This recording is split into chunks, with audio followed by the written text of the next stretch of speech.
श्रीराम समर्थ. सद्गुरू श्री ब्रह्मचैतन्य गोंदवलेकर महाराज यांचं प्रवचन. 5 मे. अभिमान न धरता कर्तव्य कर्म करावे.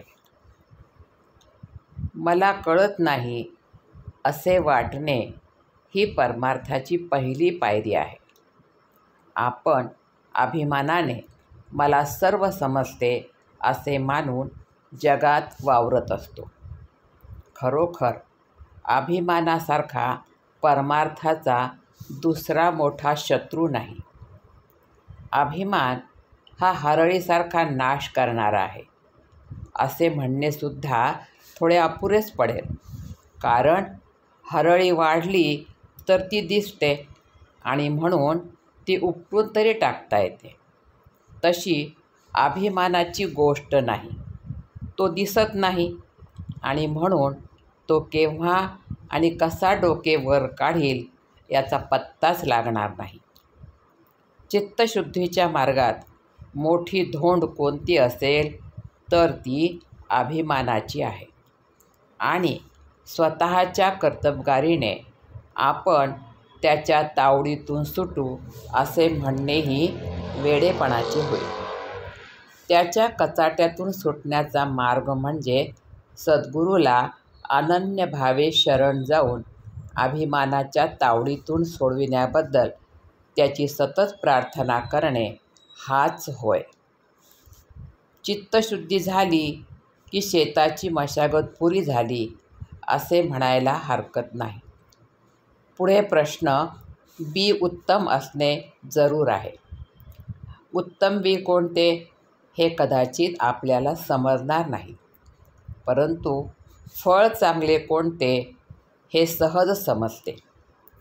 आता असे समजा, जी फळे गोड लागली त्याचीच लागवड केली तरी पण पुढे असे अनुभवाला येते की काही काळ लोटल्यानंतर कालमर्यादेप्रमाणे ते झाड मरते आणि अर्थात फळे मिळायची बंद होतात आणि त्यामुळे मन कष्टी होते.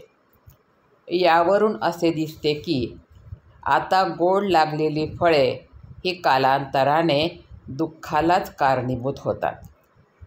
तर मग बी निवडताना असे पाहणे जरूर आहे की ज्याची झाडे कायम टिकणारी आहेत आणि फळे अक्षय सुखाचा लाभ देणारी आहेत.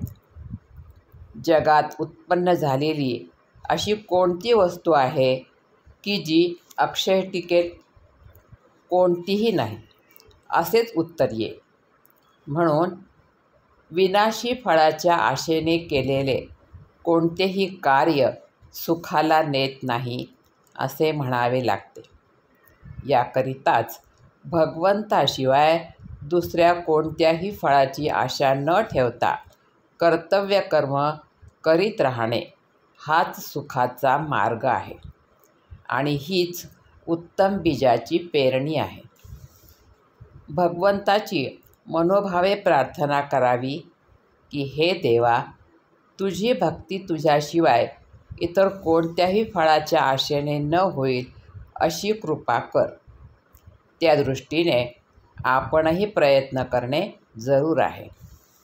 ज्याप्रमाणे किडके आणि चांगले एकत्र झालेले धान्य आपण सुपात घालून पाखडतो आणि किडके धान्य बाहेर उडवून लावून मागे उत्तम धान्य शिल्लक ठेवतो, त्याप्रमाणे भगवंताची भक्ती करता करता भगवतप्राप्तीशिवाय इतर होणाऱ्या इच्छा काढून टाकण्याचा क्रम ठेवावा.